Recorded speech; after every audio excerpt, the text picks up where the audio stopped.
अस्सलामुअलैकुम, welcome to advance chemistry by Quratul Noor. आज मैं बॉन्ड पैरामीटर का जो टॉपिक है बॉन्ड एंगल वो आज लेके आई हूँ और आज हम वो डिस्कस करेंगे। केमिस्ट्री में बहुत सारे यूनिट्स में बॉन्ड एंगल के बारे में थोड़ा थोड़ा पूछा जाता है और जब हम पेपर आ रहा होता है तो हमें पता नहीं चलता कि बॉन्ड एंगल कैसे फाइंड करना है, बॉन्ड एंगल किसका क्या होगा, किसका सबसे ज़्यादा होगा। हमें पेपर में भी 3 मॉलिक्यूल्स या 3 एटम्स हमें दे दिए जाते हैं, इनमें से बताएं कि किसका बॉन्ड एंगल सबसे ज़्यादा है। तो मेथड्स हैं 4 हमारे पास, या 3 ही कह लें मेथड हैं। वो अगर हमें पता होंगे तो हम ईज़िली बॉन्ड एंगल फाइंड कर सकते हैं। बॉन्ड एंगल को सबसे पहले देख लेते हैं कि बॉन्ड एंगल है क्या। Bond angle can be define as the angle form between 2 covalent bond, यानी कि 2 कोवलेंट बॉन्ड के दरमियान जो एंगल बनता है उसको हम बॉन्ड एंगल कहते हैं। कोवलेंट बॉन्ड क्या है? शेयरिंग ऑफ इलेक्ट्रॉन्स, ठीक है। 2 एटम्स हैं, दोनों ने अपना इलेक्ट्रॉन शेयर किया है और एक बॉन्ड बना दिया है, वो कोवलेंट बॉन्ड होता है। इस तरह ये 2 बॉन्ड हैं, ठीक है, हाइड्रोजन और हाइड्रोजन, ये वाटर मॉलिक्यूल है, ठीक है। हाइड्रोजन हाइड्रोजन का बॉन्ड है, इन दोनों के दरमियान जो एंगल होगा वो बॉन्ड एंगल होगा। The angle between 2 bonds is called bond angle, इसको ये भी बोल सकते हैं। अब हमारे पास ट्रिक्स हैं या मेथड्स कह लें बॉन्ड एंगल के, जिससे हम आराम से इजीली फाइंड कर सकते हैं बॉन्ड एंगल को। Check the hybridisation of central atom, यानी कि हमने सेंट्रल एटम की चेक करनी है कि कितनी है, फिर ही हमें पता चलेगा। सबसे पहले हमने ये चेक करना है सेंट्रल एटम क्या होता है। ये ऑक्सीजन का वाटर मॉलिक्यूल अगर हमने, ये हमारे पास सेंट्रल एटम होता है और ये हमारे पास सराउंडिंग एटम्स होते हैं। ये हमारे पास सेंट्रल एटम है, ये हमारे पास सराउंडिंग एटम है, जो हाइड्रोजन 3 लगे हुए हैं। ये हमारे पास सेंट्रल एटम और ये हमारे पास सराउंडिंग एटम्स है, ठीक हो गया। अगर sp3 हाइब्रिडाइजेशन आती है तो उसका एंगल कितना होता है 109 डिग्री 28 मिनट, और अगर sp2 है उसका एंगल कितना आएगा 120 डिग्री, और अगर sp है तो उसका 180 डिग्री आएगा। और sp3 में टेट्राहेड्रल ज्योमेट्री होती है और sp2 में ट्राई एंगुलर प्लेनर ज्योमेट्री होती है। ऐसे हम ड्रॉ करते हैं, ठीक है, इसका स्ट्रक्चर। और sp की लीनियर ज्योमेट्री होती है, और जो sp होती है उसकी सबसे ज़्यादा उसका बॉन्ड एंगल होता है 180 डिग्री, ठीक है। sp की सबसे ज़्यादा जो भी हमने कंपाउंड कंपेयर करना होगा, जब हम उसकी हाइब्रिडाइजेशन निकालेंगे तो हम कहेंगे अगर sp आएगी उसकी तो उसका बॉन्ड एंगल सबसे ज़्यादा होगा, और जिसकी sp2 आएगी उसका कम होगा sp से, और जिसकी sp3 आएगी उसका बॉन्ड एंगल कम होगा दोनों से, sp2 से और sp से। तो हम ये कह सकते हैं sp की सबसे ज़्यादा बॉन्ड एंगल होती है, हाइब्रिडाइजेशन भी सबसे ज़्यादा होती है। बॉन्ड एंगल सबसे ज़्यादा sp का है, उसके बाद sp2 का है, उसके बाद sp3 का है, सबसे ज़्यादा sp का है। सबसे पहले हमने हाइब्रिडाइजेशन फाइंड करनी है, उसके बाद हमारा सेकंड मेथड जो सा है वो है if the hybridisation of central atom is same. अगर हाइब्रिडाइजेशन सेंट्रल एटम है, वाटर मॉलिक्यूल है, ऑक्सीजन जो सा होता है वो सेंट्रल एटम है। अगर वही कह रहा है 2 अगर हमारे पास कंपेयर किए हुए हैं, अगर उनके हाइब्रिडाइजेशन अगर उनकी सेम आ जाती है तो हमने उसके बाद हमने चेक करना है लोन पेयर्स। हम ये वाली एग्जाम्पल चले ले लेते हैं। हमारे पास है PH3 और NH3, इन दोनों में से हमें क्या कंपेयर करें कि इन दोनों की जो हाइब्रिडाइजेशन है वो कितनी निकलेगी। मैं आपको आगे हाइब्रिडाइजेशन का भी बताऊंगी कि कैसे निकालते हैं, अगर नहीं आती आप लोगों को। तो इनकी हाइब्रिडाइजेशन अगर हम देखते हैं तो इसकी sp3 है और इसकी sp3 है, ठीक है ना। तो यही है कि इन दोनों की सेम हाइब्रिडाइजेशन, और इनका जो लोन पेयर है, जो नाइट्रोजन है और फॉस्फोरस है, इन दोनों का लोन पेयर इनके पास एक लोन पेयर है, ठीक है। तो यही कह रहे हैं अगर हाइब्रिडाइजेशन सेम आ जाती है देन चेक द, हमने फिर उसके बाद लोन पेयर निकालना है। अगर लोन पेयर ज़्यादा are more in central atom, यानी कि अगर लोन पेयर सेंट्रल एटम के मोर होंगे, मतलब अगर नाइट्रोजन का अगर कोई और एग्जांपल ले लें, वैसे तो इन दोनों का लोन पेयर एक किया, हम वैसे ही एग्जांपल के तौर पे कह रहे थे एक मॉलिक्यूल है उसके लोन पेयर 2 बन रहे हैं और दूसरे जो कंपाउंड है उसका लोन पेयर 1 आ रहा है, ठीक है। तो जिसके ज़्यादा लोन पेयर होंगे उसका बॉन्ड एंगल कम होगा, then bond angle is less, ठीक है। उसके बाद थर्ड जो मेथड है if the hybridisation of central atom is same, अगर हाइब्रिडाइजेशन सेम आ गई है और लोन पेयर भी सेम आ गए हैं, जैसा यही एग्जांपल है, अगर हाइब्रिडाइजेशन भी सेम आ गया, sp3 इसकी होती है और लोन पेयर भी इनके पास एक होता है, वो सेम आ गया है, तो हम इनको 2 मेथड्स में डिवाइड करेंगे, ठीक है। अगर सेंट्रल एटम डिफरेंट है, सेंट्रल, ये 2 हमने एग्जांपल ले लिया कि सेंट्रल एटम डिफरेंट है, यानी फॉस्फोरस और नाइट्रोजन सेंट्रल एटम है, ये डिफरेंट है ना, और सराउंडिंग एटम सेम है, सराउंडिंग एटम हाइड्रोजन है सेम है, ठीक है। तो जो सेंट्रल एटम को हमने देखना है, जो सेंट्रल एटम है ना उसकी इलेक्ट्रोनेगेटिविटी इन दोनों में से हमने सेंट्रल एटम देखना है। इन दोनों में से जिसकी इलेक्ट्रॉन जिस भी सेंट्रल एटम की इलेक्ट्रोनेगेटिविटी ज़्यादा होगी उसका बॉन्ड एंगल ज़्यादा होगा। अब इसमें से नाइट्रोजन फॉस्फोरस ले लेते हैं। नाइट्रोजन की इलेक्ट्रोनेगेटिविटी हमें पता है सबसे ज़्यादा होती है, ठीक है, तो उसका बॉन्ड एंगल सबसे ज़्यादा होगा। ठीक हो गया। उसके बाद दूसरा जिसको हमने इसको डिवाइड किया, अगर सेंट्रल एटम सेम हो जाए, इधर क्या था, सेंट्रल एटम डिफरेंट थे ना, सेंट्रल एटम डिफरेंट थे, अगर सेंट्रल एटम सेम हो जाए, कंडीशन यही रहेगी, अगर हाइब्रिडाइजेशन सेम आ जाए और लोन पेयर सेम आ जाए ऐसे, ठीक है, तो दो कंडीशंस में डिवाइड हो जाता है। अगर फिर हमने देखना है सेंट्रल एटम अगर डिफरेंट है और सराउंडिंग एटम सेम है तो इलेक्ट्रोनेगेटिविटी जिस भी कंपाउंड में सेंट्रल एटम की ज़्यादा होगी उसका बॉन्ड एंगल ज़्यादा हो जाएगा। तो इसकी इलेक्ट्रोनेगेटिविटी ज़्यादा थी तो इसका बॉन्ड एंगल ज़्यादा हो जाएगा। अब हम सेकंड देखते हैं, अगर सेंट्रल एटम सेम हो जाएं और सराउंडिंग एटम डिफरेंट हो जाएंगे, डिफरेंट है इसके सराउंडिंग एटम, देन फिर हमने देखना है, फिर हमने सराउंडिंग एटम की इलेक्ट्रोनेगेटिविटी देखनी है। तो सराउंडिंग एटम इलेक्ट्रोनेगेटिविटी हमने देखनी ब्रोमीन और क्लोरीन की देखनी है। ब्रोमीन की ज़्यादा इलेक्ट्रोनेगेटिविटी है कि क्लोरीन की है, ठीक है, ब्रोमीन की ज़्यादा इलेक्ट्रोनेगेटिविटी है। तो जिसकी इलेक्ट्रोनेगेटिविटी ज़्यादा होगी सराउंडिंग एटम में उसके जो ये बॉन्ड एंगल होगा उसका कम होगा, ठीक है। आगे जाके मैं आप लोगों को बताऊँगी, समझ आ गई। अगर हम सेंट्रल एटम अगर डिफरेंट होंगे और सराउंडिंग एटम सेम होंगे तो हमने सेंट्रल एटम की इलेक्ट्रोनेगेटिविटी को देखना है, ठीक है।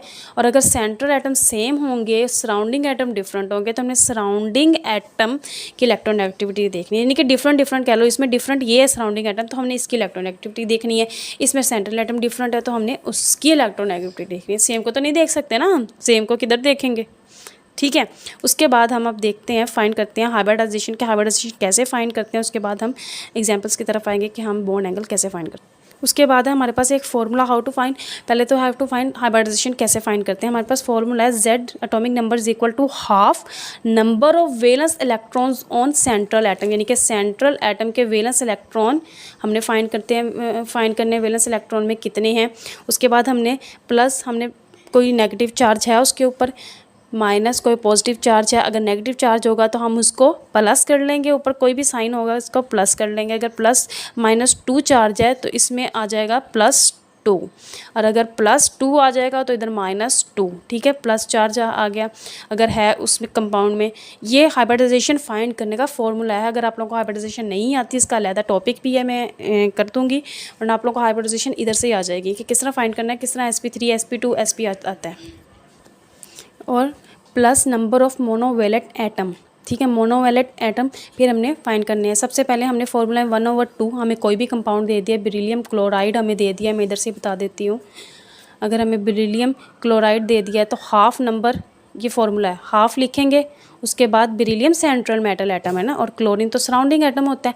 बेरिलियम का एटॉमिक नंबर कितना होता है, 4 होता है ना, और इसके आउटर मोस्ट शेल में कितने होंगे, 2 और 2, यानी कि 2 होंगे आउटर मोस्ट शेल में, तो इसका 2 यहाँ पे नंबर ऑफ वैलेंस इलेक्ट्रॉन्स 2 लिख देंगे। इसके ऊपर कोई भी चार्ज नहीं है तो कुछ भी नहीं लिखेंगे, ना पॉजिटिव चार्ज का कुछ आएगा ना नेगेटिव चार्ज का कुछ आएगा।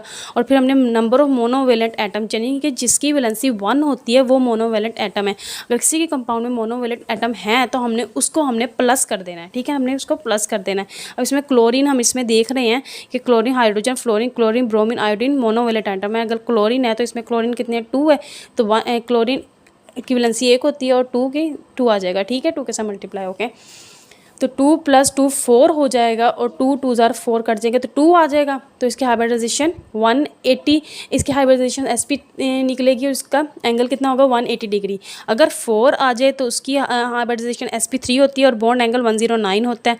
अगर 3 आ जाए sp2 होता है और 120 डिग्री होता है। अगर 2 आ जाए तो उसकी sp होती है हाइब्रिडाइजेशन और एंगल कितना होता है 180 डिग्री। ये चीज़ हमने याद रखनी है, ठीक है।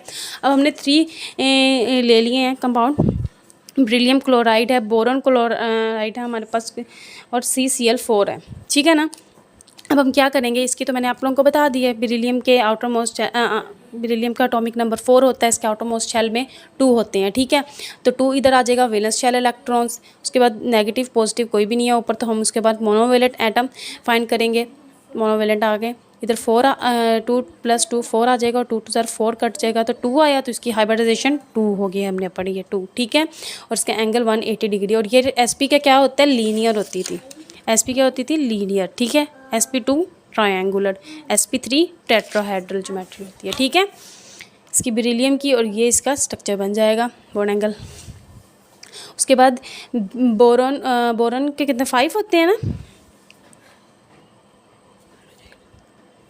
और इसके आउटर मोस्ट शेल में यानी कि 2 और 3 का आउटर मोस्ट शेल में इसके 5 होते हैं ना, और आउटर मोस्ट शेल में 3 होंगे, तो 3 यहाँ पे आ जाएगा। वैलेंस इलेक्ट्रॉन इसके पॉजिटिव नेगेटिव के ऊपर कोई साइन नहीं है। और मोनोवेलेंट एटम हम देखेंगे है, हाँ क्लोरीन मोनोवेलेंट एटम है, 1 वैलेंसी होती है, तो 3 आ जाएंगे, 3 के साथ मल्टीप्लाई हो जाएगा 1, तो 3 आ जाएगा। 6 हो जाएंगे, 2 3s are 6, ठीक है। 2 इधर 6 आएगा ना, 6 से कटोगे 3 आ जाएगा, ठीक है। 3 आया तो 3 में क्या करते हैं हम, SP2 हाइब्रिडाइजेशन होती है ना, और एंगल कितना होता है 120 डिग्री, ठीक है। तो ये हमारे पास ट्रायंगुलर प्लेनर ज्योमेट्री आ जाएगी, और हम ट्रायंगुलर में 3 क्लोरीन लगाएंगे और बोरॉन जो सा होगा मिडल में होगा।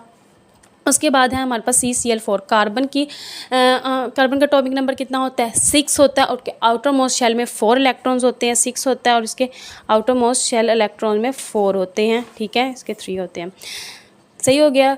और 4 और इसके पास कोई नेगेटिव पॉजिटिव साइन ऊपर नहीं है, माइनस कोई चार्ज नहीं लगा या प्लस नहीं कर रहा, तो हमने कोई भी पॉजिटिव नेगेटिव साइन कोई ऐड प्लस नहीं करना, तो हम मोनोवेलेंट एटम की तरफ ही जाएंगे।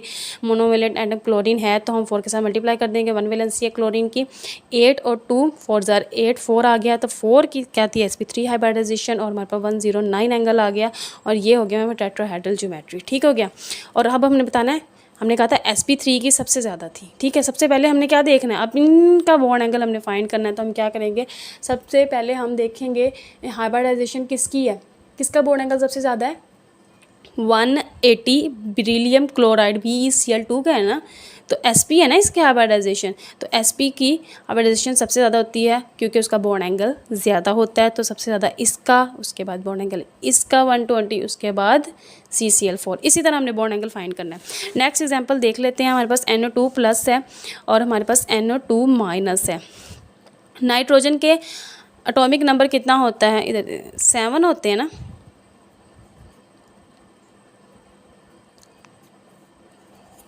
ठीक है। 5 आउटर मोस्ट शेल में होता है, 7 इलेक्ट्रॉन्स होते हैं, आउटर मोस्ट एटॉमिक नंबर इसका 7 होता है, आउटर मोस्ट शेल में 5 होते हैं। 5 हम लिखेंगे नंबर्स ऑफ वैलेंस इलेक्ट्रॉन्स, ठीक है। हाफ तो हमने डालना है, फॉर्मूला जो है हमने। उसके बाद हमारे पास ऑक्सीजन तो मोनोवेलेंट एटम है ही नहीं ना, इसके ऊपर, अच्छा वो तो नहीं देखना। उसके बाद नंबर ऑफ वैलेंस इलेक्ट्रॉन, उसके बाद कोई पॉजिटिव चार्ज है इसके ऊपर, नेगेटिव चार्ज है, नहीं है। इसके ऊपर पॉजिटिव चार्ज है, अगर पॉजिटिव चार्ज आ जाए, एक पॉजिटिव चार्ज है ना, तो हमने -1 कर देना है, ठीक है, -1, ठीक है। और मोनोवेलेंट एटम तो कोई भी नहीं, ऑक्सीजन मोनोवेलेंट तो नहीं है ना ऑक्सीजन, तो 5 - 1, और हमारे पास कितना आ गया, ये 4 हो जाएगा, 2 2 जार 4, ठीक है, 2 आ गया। उसके बाद 2 के क्या थे, SP हाइब्रिडाइजेशन, उसकी बॉन्ड एंगल 180 आ जाएगा, ठीक है। इसका स्ट्रक्चर ये बन जाएगा, 180 इसका बॉन्ड एंगल आ जाएगा। और अगर हम NO2- को देखते हैं, नाइट्रोजन के आउटर मोस्ट शेल में हमने देखा 5 होते हैं, और इसके ऊपर अब माइनस आ गया है, तो माइनस में हम क्या करते हैं, पॉजिटिव, यानी कि एक माइनस है ना, तो हम इसको +1 करेंगे, प्लस करेंगे, माइनस में हम प्लस करेंगे, माइनस चार्ज आएगा, और प्लस में हम माइनस करेंगे, कोई भी ऊपर आएगा। अगर -2 होता तो हम इधर +2 कर देते। मोनोवेलेंट एटम इसके साथ कोई भी नहीं है, मोनोवेलेंट एटम सिर्फ यही होते हैं, ठीक है ना। उसके बाद 6 हो जाएगा, और 2 3s are 6 हो जाएगा, और ये 3 आ गया। 3 की हाइब्रिडाइजेशन क्या है, SP2, और बॉन्ड और एंगल कितना है 120 डिग्री, तो हमारे पास ये आ जाएगा। और नाइट्रोजन के ऊपर हम देख रहे हैं लोन पेयर है, ठीक है, ठीक हो क्या। अब हमने पीछे बच्चे कह रहे होंगे एक बात कि हाइब्रिडाइजेशन अगर हमने देख ली, हाइब्रिडाइजेशन अगर सेम आ जाए, मगर इसमें तो सेम नहीं आई ना, check the hybridisation of central metal atom. सबसे पहले हाइब्रिडाइजेशन देखनी है, उसके बाद हमने उसको बॉन्ड एंगल बता देना। अगर हाइब्रिडाइजेशन सेम हो जाती है, फिर हम लोन पेयर चेक करते हैं। इसमें लोन पेयर आया है ना, मगर हाइब्रिडाइजेशन तो डिफरेंट है, ठीक है ना, तो इसका बॉन्ड एंगल सबसे ज़्यादा होगा NO2+ का, ठीक हो गया। उसके बाद थर्ड एग्जांपल है हमारे पास CH4 है, हमारे पास NH3 है, और है वाटर है हमारे पास। अब हम कार्बन हमारे पास सेंट्रल मेटल एटम है, इसके कार्बन का एटॉमिक नंबर कितना होता है, 6 होता है। आउटर मोस्ट शेल में इसके होते हैं 4, तो हम 4 लिख देंगे। इसके ऊपर कोई भी चार्ज नहीं है तो नहीं लेंगे। हाइड्रोजन जो हमारे पास है मोनोवेलेंट एटम है, तो 1 है इसकी वैलेंसी और 4 के साथ मल्टीप्लाई करके 4 आ जाएगा, तो ये 8 हो जाएगा, 2 4 ज़ार 8 हो जाएगा। और 4 आता गया तो उसकी हाइब्रिडाइजेशन कितनी होती है, sp3 होती है उसकी हाइब्रिडाइजेशन। और उसके बाद हम अमोनिया देखते हैं। नाइट्रोजन के 7 होते हैं, ठीक है। आउटर मोस्ट शेल में इसके होते हैं 5, ठीक है। और हाइड्रोजन मोनो, उसके बाद पॉजिटिव नेगेटिव चार्ज कोई भी नहीं है ऊपर। उसके बाद हमने इसकी मोनोवेलेंट एटम देखना है। हाइड्रोजन है, हाइड्रोजन की 1 वैलेंसी होती है, 3 के साथ मल्टीप्लाई करेंगे 3 आ जाएगा, 8 आ जाएगा, और 2 4 ज़ार 8 हो जाएगा। इसकी भी हाइब्रिडाइजेशन sp4 आया ना, तो sp3 होगी। और अगर वाटर है, वाटर की भी sp3 होती है, ठीक है। वाटर, इसमें ऑक्सीजन जो सा होता है ना, ऑक्सीजन सेंट्रल मेटल एटम है, ये सराउंडिंग एटम है, ठीक है। इसको पहले ये नहीं देखना कि ये पहला है तो यही सेंट्रल मेटल एटम है। सेंट्रल मेटल एटम का ही पता होना चाहिए, ये सेंट्रल मेटल एटम है, ठीक है, हो गया। हाँ, ऑक्सीजन के 8 होते हैं एटॉमिक नंबर, और हमारे पास 2 और 6 होगा, ठीक है। 6 हमारे पास वैलेंस इलेक्ट्रॉन है 6, और इसके ऊपर कोई वैलेंसी नहीं है। और जो इसकी 2 है, ठीक है। मोनोवेलेंट एटम 1 है, मतलब वैलेंसी इसकी 1 है। मोनोवेलेंट एटम हाइड्रोजन है, उसके 2 के साथ मल्टीप्लाई करेंगे तो 2 आ जाएगा, 8 आ जाएगा हमारे पास। 2 4 ज़ार 8, इसकी भी हाइब्रिडाइजेशन हमारे पास sp3 निकल गई है। अब देखें, अब हमारे पास हाइब्रिडाइजेशन सेम निकल चुकी है। फिर हम लोन पेयर फाइंड करते हैं कि इसके लोन पेयर इसमें कितने, इसमें लोन पेयर कितने, इसमें लोन पेयर कितने हैं या कितने नहीं हैं, किसके ज़ीरो हैं। लोन पेयर फाइंड करने का भी फॉर्मूला है, बहुत आसान है।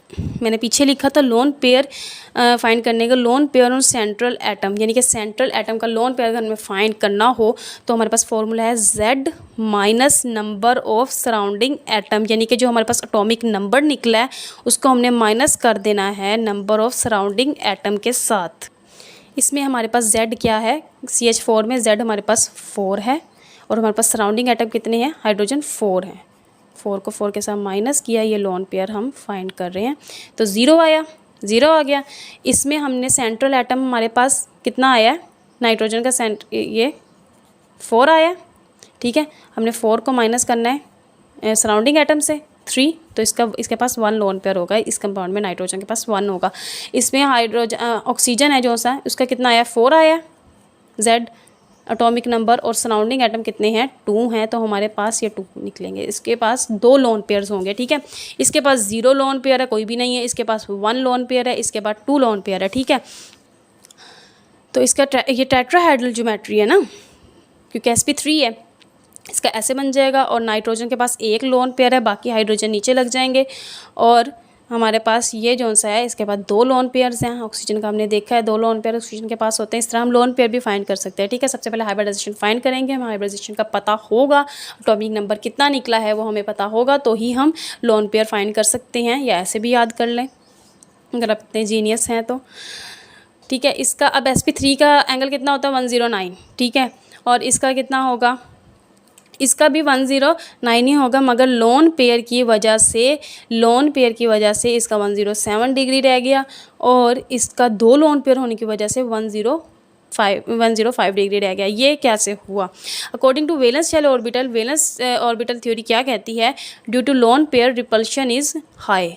लोन पेयर की वजह से ना रिपल्शन ज़्यादा हो जाती है, यानी कि लोन पेयर की रिपल्शन सबसे ज़्यादा होगी, लोन पेयर बॉन्ड पेयर की रिपल्शन उससे कम होगी, और बॉन्ड पेयर की रिपल्शन सबसे कम होगी। ये बॉन्ड पेयर और ये बॉन्ड पेयर है, ये लोन पेयर और बॉन्ड पेयर, उसके बाद उसकी ज़्यादा होगी, और लोन पेयर की सबसे ज़्यादा होगी, ठीक है।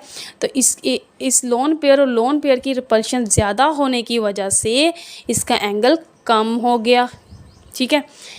इस लोन पेयर और बॉन्ड पेयर की रिपल्शन होने की वजह से इसका भी एंगल कम हो गया, मगर इसका ज़्यादा हो गया क्योंकि इसमें लोन पेयर की रिपल्शन है, इसमें लोन पेयर बॉन्ड पेयर की रिपल्शन है, इसमें बॉन्ड पेयर की, इसमें एंगल ज़्यादा होगा, ठीक है।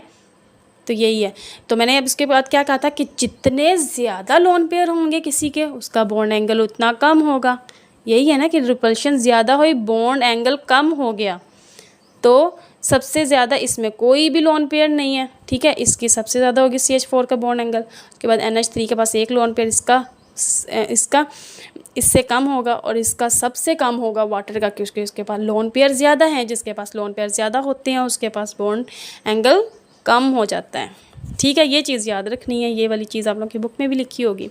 उसके बाद हम एग्जांपल देख लेते हैं SO3 और SO2 की। ठीक है, सल्फ़र जो सी है हमारे पास, ठीक है, सल्फ़र का एटॉमिक नंबर कितना होता है हमारे पास 16 होता है। 2, 8 और 6 आउटरमोस्ट शेल में 6 होंगे तो 6 आ जाएगा। इसके पास कोई भी पॉजिटिव नेगेटिव साइन नहीं है और ऑक्सीजन मोनोवेलेट भी नहीं है तो इसका 6 ही आएगा। 2 3 6 हो जाएगा। 3 में क्या होती है sp2 हाइब्रिडाइजेशन होती है। एंगल हमारे पास 120 होता है। और अगर हम इसका लोन पेयर भी फाइंड कर लेते हैं तो हमारे पास क्या निकला है, हमारे पास 3 निकला है इसका एटॉमिक नंबर, यानी कि Z इज इक्वल टू हमारे पास 3 निकला है। और सराउंडिंग एटम हमारे पास कितने हैं, 3 हैं। ठीक है, इधर सराउंडिंग एटम तो हमारे पास 3 निकला है, माइनस हमने 3 तो इसका लोन पेयर 0 आएगा। और सल्फर के 16 और वैलेंस इलेक्ट्रॉन में 6 होते हैं तो इसका भी हाइब्रिडाइजेशन sp3 आएगा और 120 डिग्री आएगा। तो हमारे पास हाइब्रिडाइजेशन सेम होगी। फिर हम लोन पेयर देख लेते हैं। लोन पेयर हमने इसका फाइंड कर लिया, इसका भी हम फाइंड कर लेते हैं। इसका एटॉमिक नंबर कितना निकला है 3 और इसका जो सा वो है ऑक्सीजन के सराउंडिंग एटम्स कितने हैं 2 और तो इसका 1 लोन पेयर इसके पास आएगा। ठीक है, इनके स्ट्रक्चर्स हमारे पास ये बन गए हैं। ठीक है, इसके पास 1 लोन पेयर है, यानी कि sp2 का एंगल कितना था, sp2 का एंगल कितना था 120 डिग्री था ना। तो और अगर एक लोन पेयर आ गया SO2 में तो इसकी रिपल्शन ज़्यादा हो गई, लोन पेयर और बॉन्ड पेयर की रिपल्शन ज़्यादा हो जाती है तो उसका एंगल 120 डिग्री से कम हो गया इसका एंगल। ठीक है, एंगल किसी ने अगर पूछ लिया तो हाइब्रिडाइजेशन तो सेम है। ठीक है, हाइब्रिडाइजेशन सेम है दोनों की sp2 मगर लोन पेयर इसका ज़्यादा है तो इसका बॉन्ड एंगल कम हो जाएगा तो SO3 का ज़्यादा हो जाएगा और SO2 से कम है। ठीक है, ऐसे हमने फाइंड कर लेना है। उसके बाद हमारे पास 5 वाली हम एग्जांपल देखते हैं। हमारे पास NO3 है, माइनस NO2 है, माइनस NO2 प्लस। तो हम Z हमारे पास नाइट्रोजन 7 होते हैं, outermost shell atomic number इसका 7 होता है और हमारे पास आउटर मोस्ट शेल में हमारे पास 5 होते हैं तो 5 आ गया। और इसके ऊपर जो सा चार्ज है वो है माइनस का तो हम +1 कर देंगे। ठीक है, और ऑक्सीजन तो कोई मोनोवेलेट एटम है ही नहीं इसके अंदर तो प्लस और ये 6 हो जाएगा। 2 3 6 sp2 निकल जाएगी और 120 डिग्री आ जाएगा इसका एंगल sp2 का ये होता है।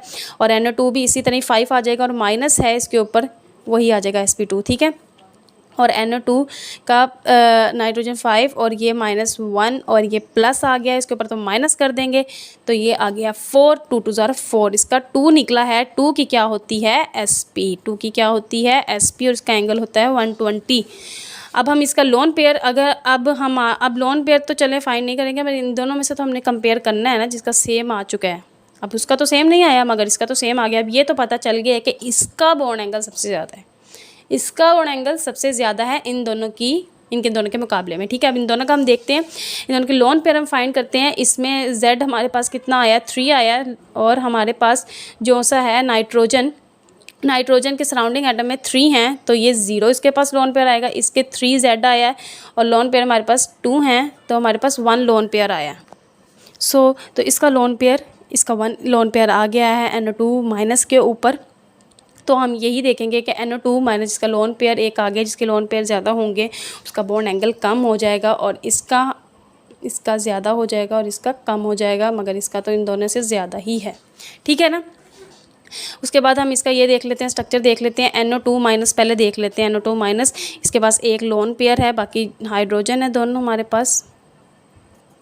ठीक है, ये ऑक्सीजन ने लिखा था और इसके लोन पेयर बॉन्ड पेयर की वजह से, अच्छा इसकी हाइब्रिडाइजेशन जो सी निकली थी sp2 की होती है 120 डिग्री तो इसका लेस देन 120 आएगा या रिपल्शन ज़्यादा हो गई है तो हमारे पास 150, हम एक्सपेरिमेंटल वैल्यूज़ पे नहीं जाते, लेस देन 120 ही है। उसके बाद हम NO3 माइनस की देख लेते हैं जो N प्लस और इसके पास तो कोई लोन पेयर नहीं है। ठीक है, तो इसका एंगल 120 ही रहेगा और ये तो लीनियर ज्योमेट्री है क्योंकि sp थी, इसका 180 डिग्री तो इसका सबसे ज़्यादा एंगल होगा। उसके बाद NO3 माइनस का है क्योंकि इसके पास कोई लोन पेयर नहीं है, उसके बाद इसका सबसे कम बॉन्ड एंगल होगा। ठीक है, और हमें दे देते हैं NO2 अगर हमें दे दें उसका 132 बॉन्ड एंगल होगा। हमें सारे कंपेयर करने पड़े NO3 माइनस NO2 माइनस और हमें NO2 प्लस और NO2, अगर हम ये चारों कंपेयर करने पड़े NO3 का जो बॉन्ड एंगल है वो हमारे पास है 120, लेस देन 120 हमारे पास है और इसका 120 डिग्री और NO2 पॉजिटिव का 180 डिग्री और इसका 132, तो सबसे ज़्यादा इसका, उसके बाद हमारे पास इसका, उसके बाद इसका सबसे कम आ जाएगा। ठीक है, उसके बाद हमारे पास आ जाता है NH3 और PH3।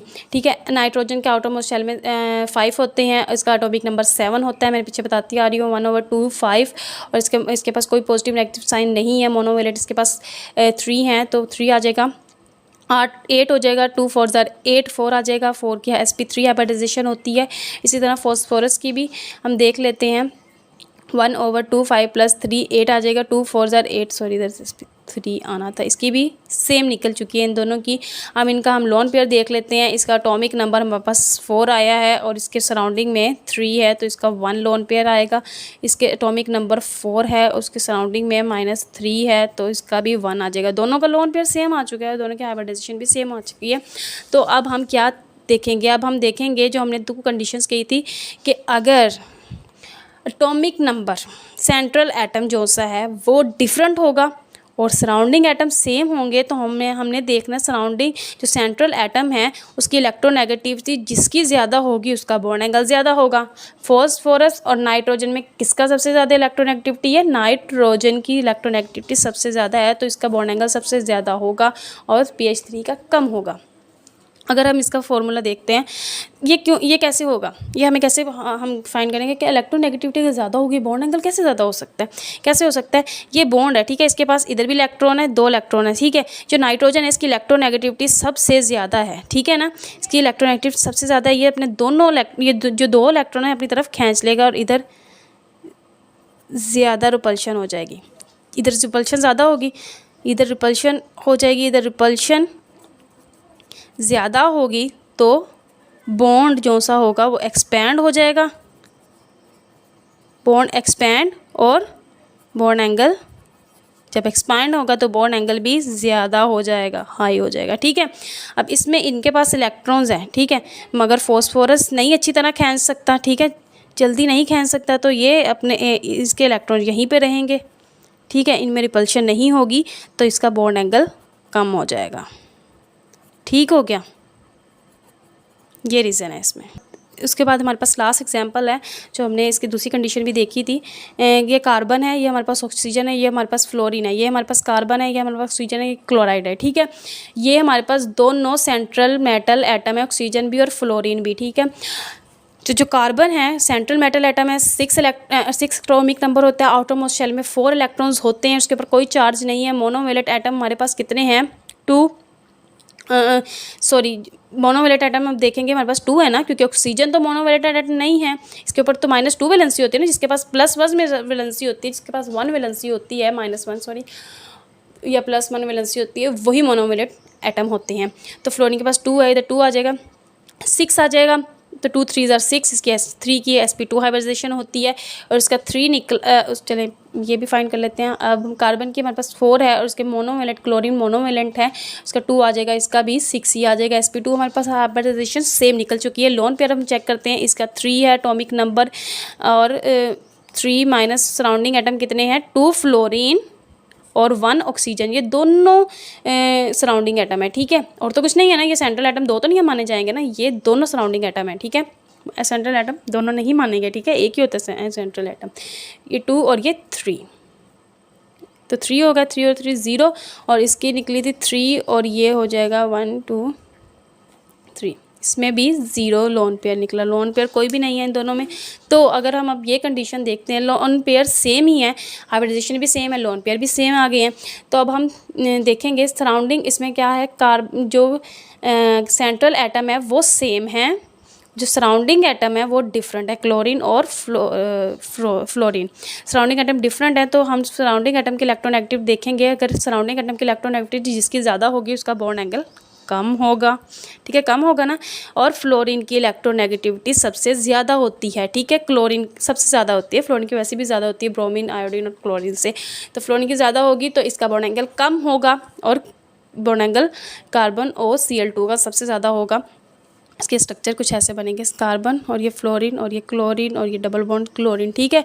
इसमें जो इसके पास भी इलेक्ट्रॉन है और इसके पास भी जो इलेक्ट्रॉन है, ये फ्लोरीन अपनी तरफ खींच लेगा, इधर रिपल्शन ज़्यादा होगी, सॉरी इधर रिपल्शन कम होगी, और ये इसके जो इलेक्ट्रॉन है ये अपनी तरफ नहीं खींच पाएगा इलेक्ट्रॉन्स, तो इलेक्ट्रॉन्स यहीं पर रहेंगे, तो इसमें रिपल्शन ज़्यादा होगी, तो बॉन्ड एंगल रिपल्शन हाई और बॉन्ड एंगल